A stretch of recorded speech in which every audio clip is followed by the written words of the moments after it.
The fork was still in her plate.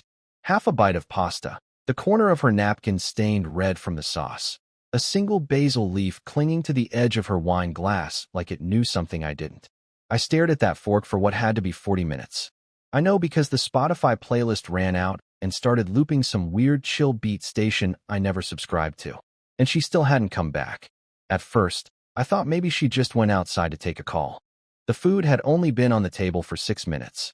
We were in the middle of a conversation, not a deep one, just something about how Duke, our dog, I guess that still matters, ate one of her shoes last week. She laughed. I laughed. She stood up, phone in hand, and said, 2 secs. That was 3 days ago. The wine is brown now. I haven't moved the plate. Can't. Something about it feels sacred. Or cursed. I checked the security camera. She walked out the front door. Alone. Wearing the black blouse I liked. No jacket.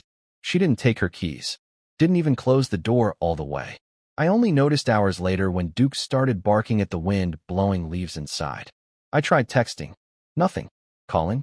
Straight to voicemail. I left one of those stupid, hey, just checking in, everything okay? Messages, you know, the ones you record 3 times and still sound like an idiot. Then I deleted it. Then I called again. And again. And then I stopped. Because I knew. I knew where she went. Her boss was having a party that night. He posted about it on LinkedIn. Who the hell does that?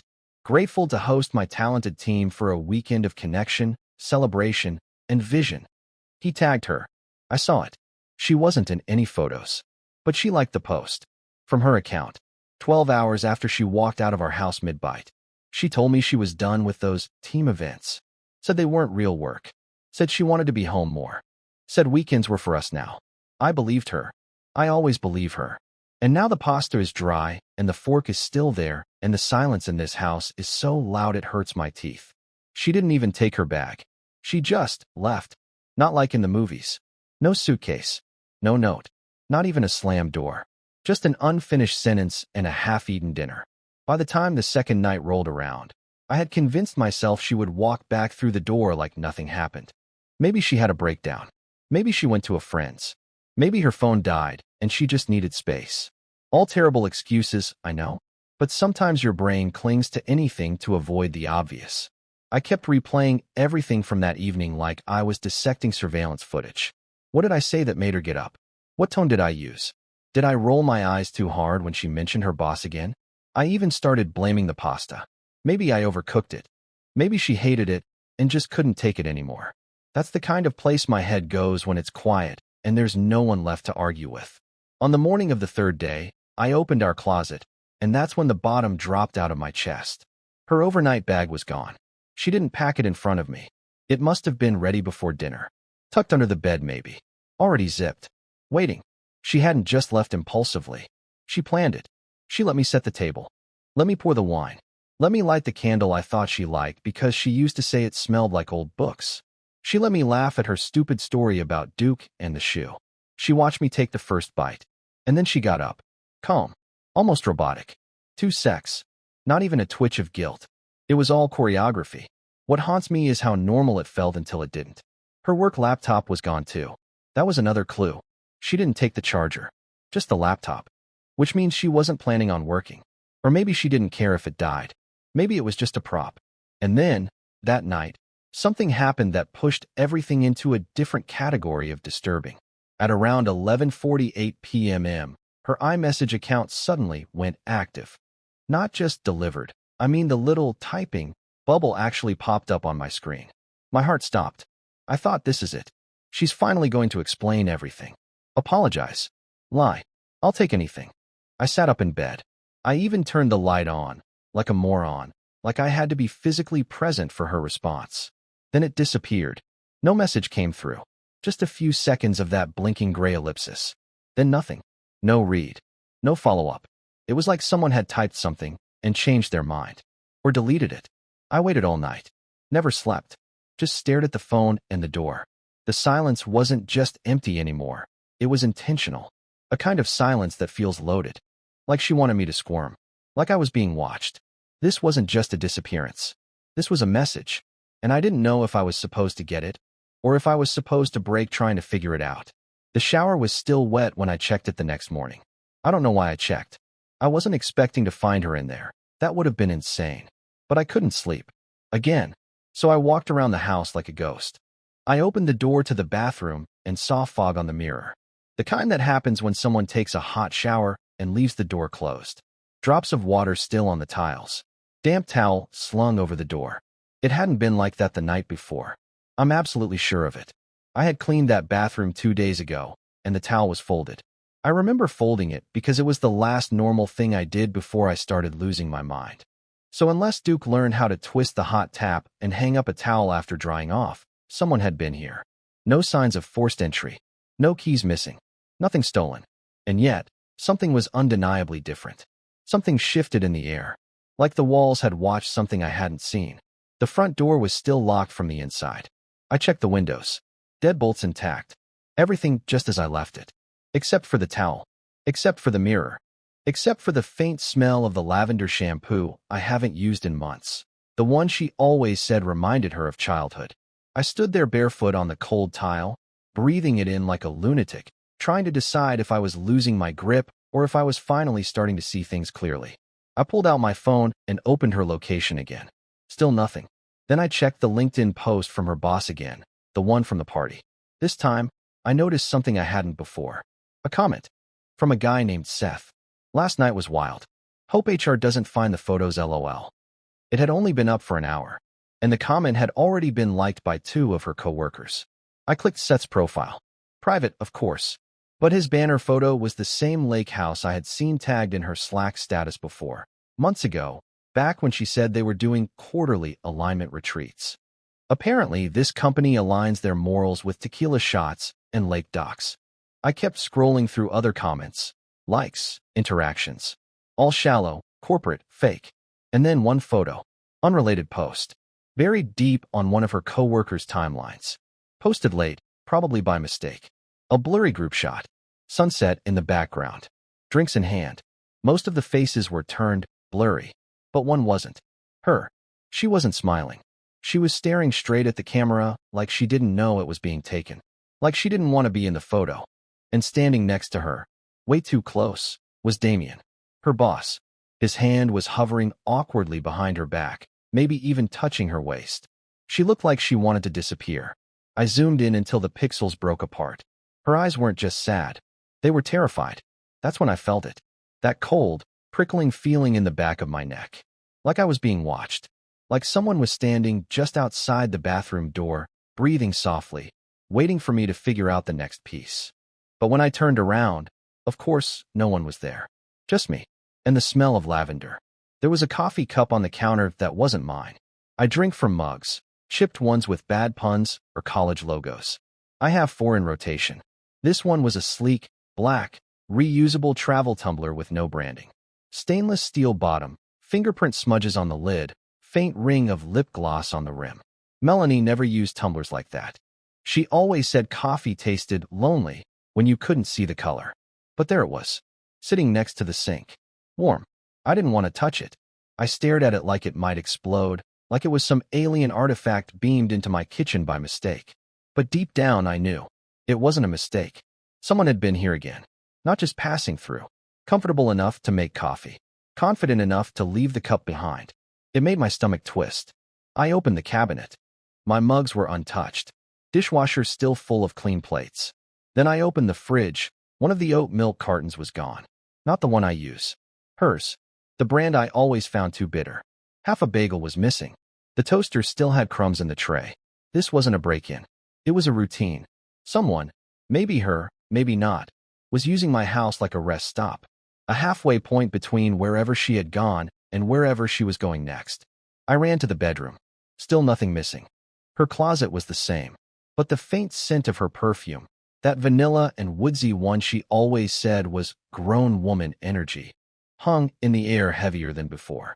And this time, I noticed something else. Her wedding ring. It was in the drawer, tucked into a sock, not in the jewelry box, not placed, hidden.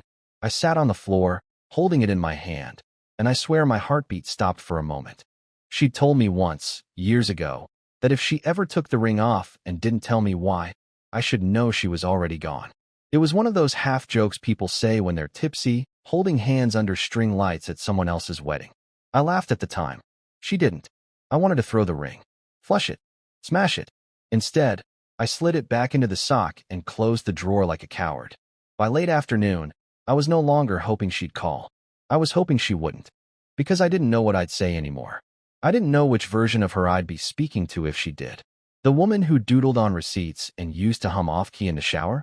Or the stranger who slipped through my house like a ghost, eating bagels and hiding jewelry in socks? That night, I made a decision I probably shouldn't have. I logged into her email. Yes, I know. It's a violation of privacy. Yes, I had to guess her password, but it wasn't hard. She'd used the same one since college. Something about her cat growing up and her favorite movie. I typed it in, and just like that, I was inside a world I was never meant to see. Nothing obvious at first. Work threads, shipping notifications, spam. But buried under a pile of promotional junk, there was a thread marked archived. The subject line read, this weekend. It was from Damien. The timestamp? The night she left dinner. Got the room set up for you, like last time. Use the back gate. No one will ask questions. Text when you're 5 minutes out, so I can meet you by the patio. Don't forget what we talked about. You deserve better. My entire body went cold. I scrolled down. No replies from her. Just his words. Intimate. Familiar. Way too familiar. I should have stopped. I should have closed the laptop and walked outside and screamed until my throat bled. But instead, I kept reading. I kept opening threads. And that's when I found the folder. It was called Autumn. Inside were screenshots, receipts, a voice memo, GPS pins, and one photo, blurry dark, taken from a bathroom mirror. Her face partly covered, but her shirt was unmistakable, the one she wore the night she walked out. In the background, a man's arm, not mine, and the same black coffee tumbler sitting on the sink. I saw her yesterday. At least, I think I did. It was around 6:30 p.m. The sun had already dipped below the rooftops, casting that weird purple-orange light across the neighborhood.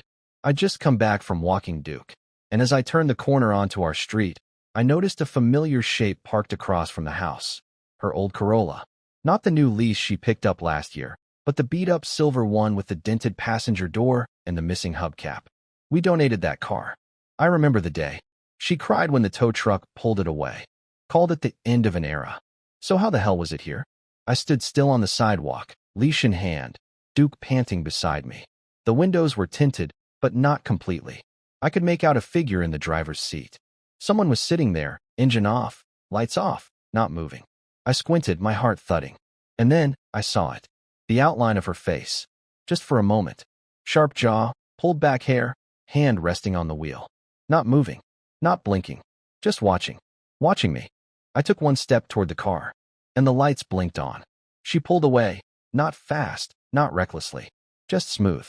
Quiet. Controlled. Like she didn't want to be caught, but also didn't care if she was. I ran a few steps after her before realizing how stupid I must have looked.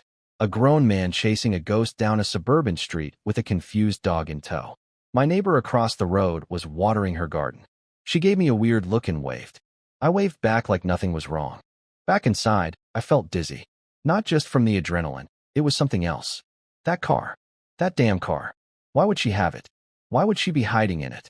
Unless she never donated it. Unless she lied. About something as small as a car. Which means maybe she's lied about everything else. I went into the garage. Opened the cabinet where we keep old documents. Rifled through registration slips, insurance papers, donation receipts. Nothing. No paper trail. Just a post-it note, in her handwriting, that said, "Don't forget to call about the car."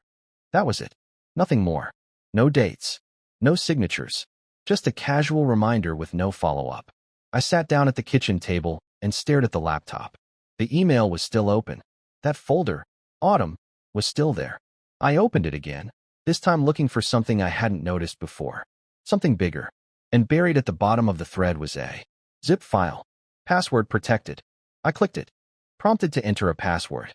I tried everything obvious. Her birthday. Our wedding date. Duke's name. Nothing worked. Then I paused. I remembered something stupid. One night, a few years ago, she got wine drunk and told me her dream password. The one she said she'd use if she ever had to hide something important. She said it was, ironically, untraceable. I didn't even know what that meant. But the password she joked about? Forget-me-not 94. I typed it. The file opened. Inside were 4 things. A PDF titled Rent Agreement. A voice memo labeled Thursday 2 a.m. A photo of a room I'd never seen before. Mattress on the floor, string lights, a small nightstand, her laptop glowing, and a screenshot of a text conversation. I opened the text screenshot first. Damien, everything's ready. Don't back out now. Melanie, I'm not backing out, but I don't want him hurt. Damien, you won't have to see it. You just stay quiet. Let me handle the rest. Let him handle what? My hands were shaking. My ears were ringing. I clicked on the voice memo.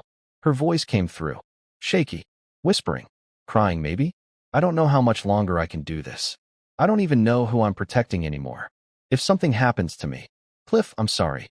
It ended. That was it. My heart was hammering so hard I thought it would crack my ribs. Something is very, very wrong. This isn't just an affair. This isn't just a disappearing act. This feels like a setup. A trap. And the worst part? I don't know who said it, or if I'm already in it. I didn't sleep that night. Not even close. I kept the lights on in every room like a child convinced the shadows were alive. I left Duke's leash on the counter, phone charged, front door double-locked. Not that I thought any of it would help. I just needed to feel like I had control over something. By morning, I made a decision. I couldn't keep unraveling in the dark. I needed answers, real ones. That PDF in the autumn folder, the rent agreement, had an address listed on it. I knew the neighborhood. Industrial district on the edge of town, mostly old factories converted into lofts. Artists. Burnouts. People who don't want to be found. So I drove. Every light felt longer than the last. My eyes were scanning every license plate in my mirror, every pedestrian, every parked car. Like I expected someone to slam into me or jump out and scream. You weren't supposed to know. But no one did. The city kept moving like nothing was wrong, like my life wasn't curdling in slow motion. The building was gray, tall, and expressionless, like a prison pretending to be modern. I parked across the street and sat there for a while, watching. No movement in the windows. No one coming or going. I wasn't even sure what I was hoping to find. Her? Damien? Proof? Closure? I finally went in. The hallway smelled like metal and paint thinner. Floor numbers were handwritten on masking tape. I found the unit listed on the lease, for B. My hand hovered over the door for what felt like an hour before I knocked. No answer. I knocked again. Nothing. But the door wasn't locked. It creaked open with the kind of sound that makes you immediately regret everything. The room was almost identical to the one in the photo from the folder. Same string lights. Same mattress. Same nightstand with a chipped corner. Same laptop, closed this time, unplugged. There was a hoodie on the floor I recognized. Mine. One I thought I lost a year ago. There were half-burnt candles on the sill. 2 mugs. Hers and someone else's. I was inside her other life. And then I heard footsteps. Not from the hallway, from behind me. I spun around so fast I nearly fell over, hard in my throat. And there they were. 2 men, standing in the kitchen nook like they'd been waiting. One was tall and thin, buzzed hair, sharp jaw. The other shorter, wearing a black windbreaker, hands in his pockets.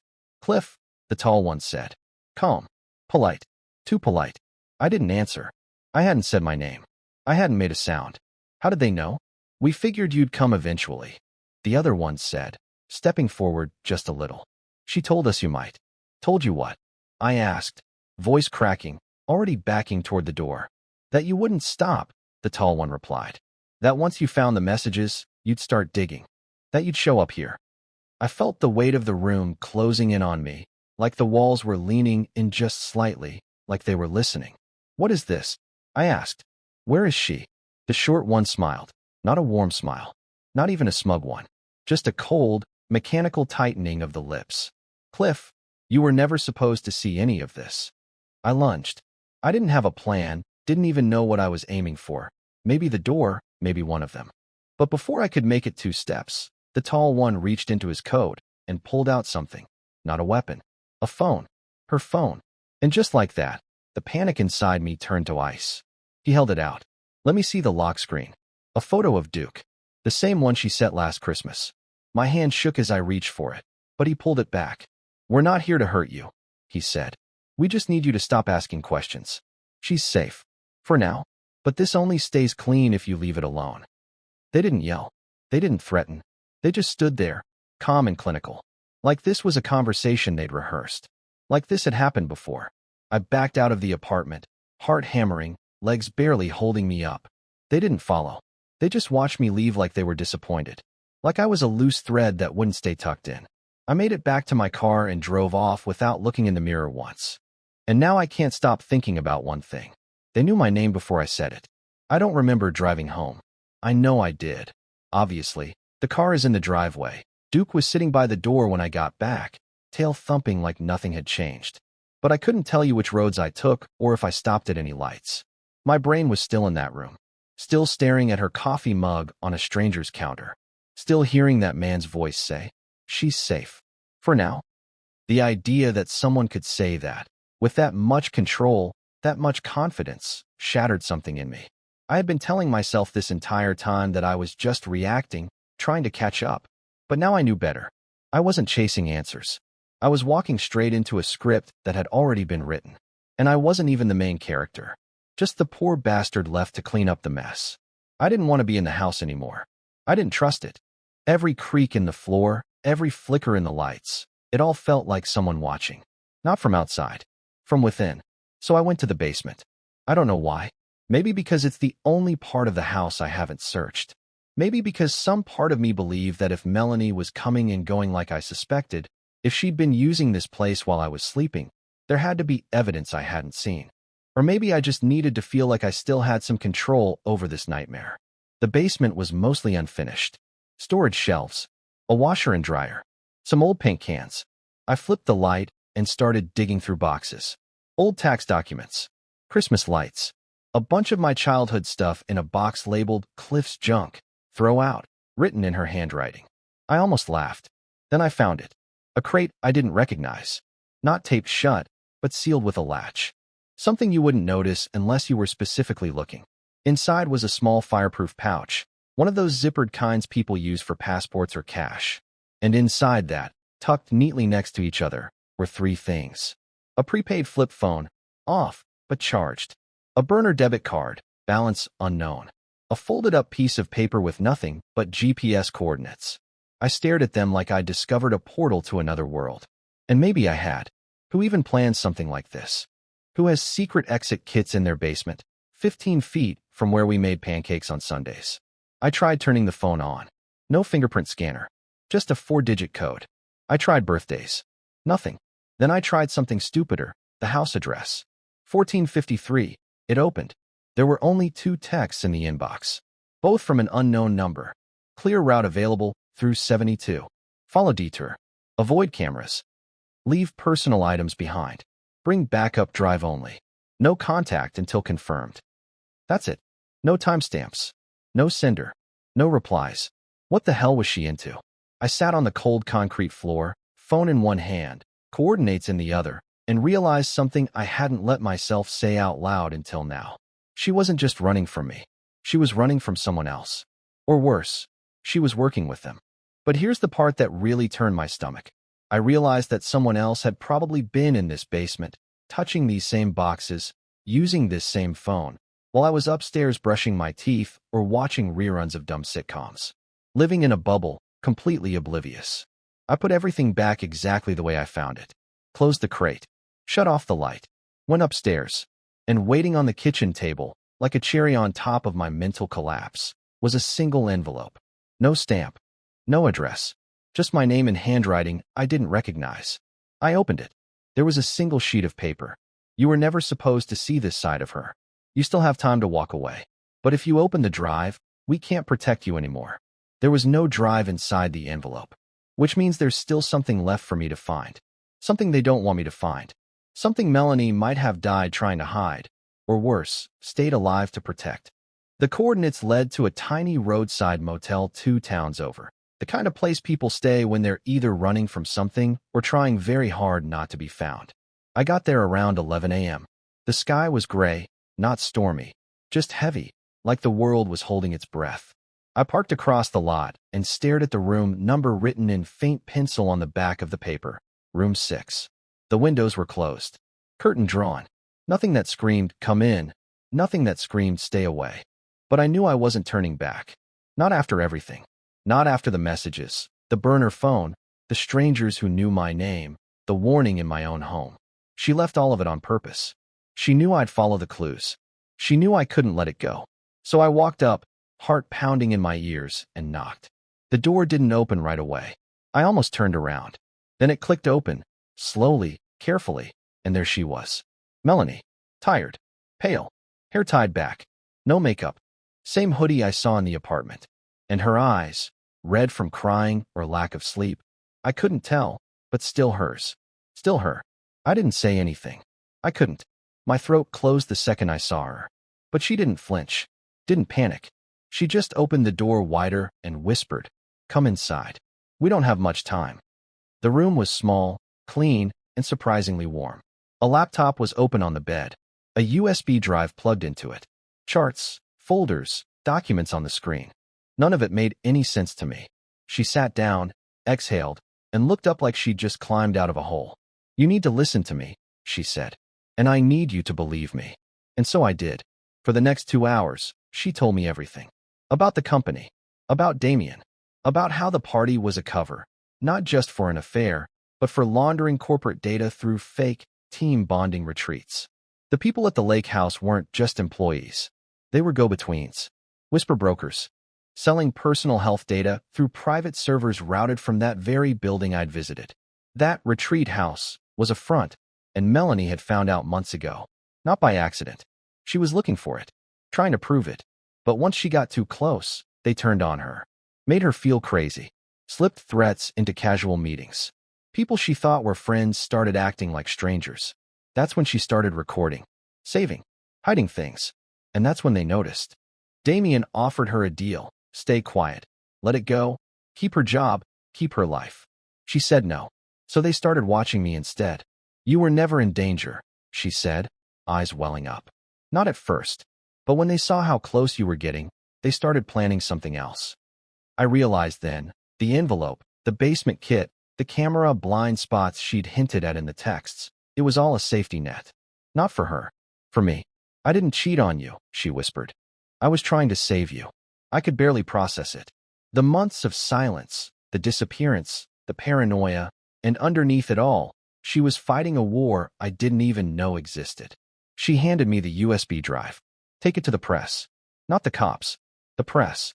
"If something happens to me, if I disappear again, this is everything they need to burn it down." "But what about you?" I asked. She hesitated, then smiled.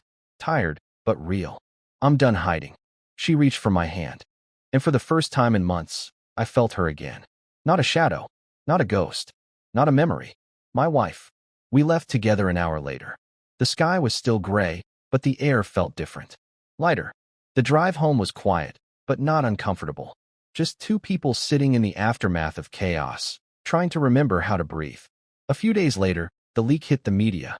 Headlines. Investigations. The company went silent. Damien resigned. Others followed. Melanie's name wasn't mentioned. She didn't want it to be. She just wanted it over. We're still figuring things out. There's damage to repair. Trust to rebuild. But we're doing it together. She made me pancakes this morning.